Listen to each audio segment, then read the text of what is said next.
Fresh cut കോഴിയറവ് സംസ്കരണ കേന്ദ്രം തുറന്ന് പ്രവർത്തിക്കാൻ ഇന്നലെ ചേർന്ന കലക്ടറുടെ നേതൃത്വത്തിൽ ചേർന്ന ഫെസിലിറ്റേഷൻ കമ്മിറ്റി യോഗത്തിൽ തീരുമാനമെടുത്തിരിക്കുകയാണ്. സമരം ചെയ്യും, അത് പൂട്ടുന്നവരെ സമരം ചെയ്യും.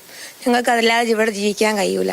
ഈ കർശന ഉപാധികളോടുകൂടിയാണ് പറഞ്ഞിരിക്കുന്നത്, അത് വിശ്വസിക്കുന്നില്ലേ? എന്ത് ഉപാധികൾ വന്നാലും അത് ഒരാഴ്ച ഉപാധികളൊക്കെ ഉണ്ടാവും, പിന്നെ വീണ്ടും ഒരാഴ്ചത്തെ അതേ തന്നെ ഉണ്ടാവുള്ളൂ.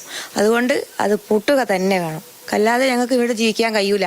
6 വർഷമായി ഇങ്ങനെ തന്നെ ഞങ്ങൾ കേൾക്കുന്നത് 20 ടൺ എന്നുള്ളത്. പക്ഷെ ഇതുവരെ ഒരു മാറ്റവും ഉണ്ടായില്ല. സ്മെല്ലിനൊന്നും ഒരു സമരം ചെയ്യും. ഇത്തരം ഇന്നലെ എടുത്ത തീരുമാനങ്ങൾക്ക് മുമ്പും പലതവണ എടുത്തതാണ്. എല്ലാം ഇതുവരെ നടപ്പായില്ല. ഇനി സമരം ചെയ്യും. ഇപ്പം പ്രദേശത്ത് പല ആളുകളും ഇപ്പം നാട്ടിലെ ആളുകൾ പുരുഷന്മാരും ഇല്ലാത്ത സ്ഥിതിയുണ്ട്. പിന്നെ എങ്ങനെ സമരം മുന്നോട്ട് കൊണ്ടുപോകാനാണ്? ഞങ്ങളുള്ള സമരം ചെയ്യും. ഞങ്ങൾ സ്ത്രീകളും കുട്ടികളും ആയിട്ട് ഞങ്ങൾ സമരം ചെയ്യും. സമരത്തിൽ ഞങ്ങൾ പിന്മാറൂല. സമരസമിതി രക്ഷാധികാരിയാണ്, വാർഡ് കൗൺസിൽ കൂടിയാണ് തമ്പി ചേട്ടനുണ്ട്. എങ്ങനെ മുന്നോട്ട് കൊണ്ടുപോകാനാണ് തീരുമാനം? സമരം അതിൻ്റെ ശക്തമായ രീതിയിൽ തന്നെ മുന്നോട്ട് പോകും.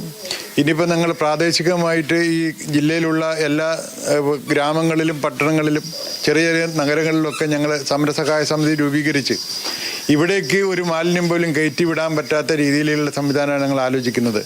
ജില്ലാ ഭരണകൂടം ഒരു കാര്യം മനസ്സിലാക്കണം, ഒരു സ്കൂള് കഴിഞ്ഞ 11 ദിവസമായി അടഞ്ഞു കിടന്നിട്ട് അവിടേക്കൊന്ന് തിരിഞ്ഞു നോക്കാൻ പോലും പറ്റാതെ ഈ ഫ്രഷ് കട്ട് മുതലാളിമാരുടെ കാര്യങ്ങൾക്ക് വേണ്ടി മാത്രം നിലപാടെടുക്കുന്ന ഈ ജില്ലാ ഭരണകൂടത്തെ എങ്ങനെയാണ് നമ്മുടെ ഈ കേരള സമൂഹത്തിന് ഉൾക്കൊള്ളാൻ കഴിയുക എന്നുള്ളതാണ് ഞങ്ങളുടെ ചോദ്യം. ഞങ്ങൾ കേസിൽപ്പെട്ട ആൾക്കാർ ലിസ്റ്റ് ചോദിച്ചു.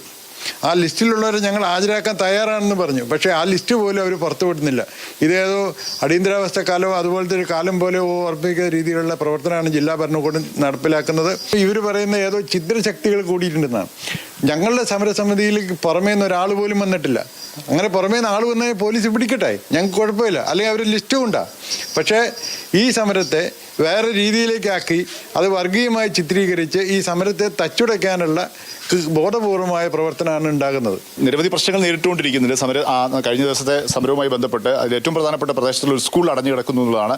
അത് തുറക്കാനുള്ള നടപടിയിലേക്ക് ഇപ്പോൾ ജില്ലാ ഭരണകൂടമോ മറ്റ് അധികാരികളോ പോയിട്ടില്ല. അതിന് പകരമാണ് ഇപ്പോൾ ഫാക്ടറി തുറന്ന് പ്രവർത്തിക്കാനുള്ള തീരുമാനം. അത് പക്ഷേ എന്ത് വില കൊടുത്തും അത് തടയുമെന്ന് തന്നെയാണ് നാട്ടുകാരുടെയും സമരസമിതിയുടെയും ഒക്കെ ഇപ്പോഴത്തെ തീരുമാനം.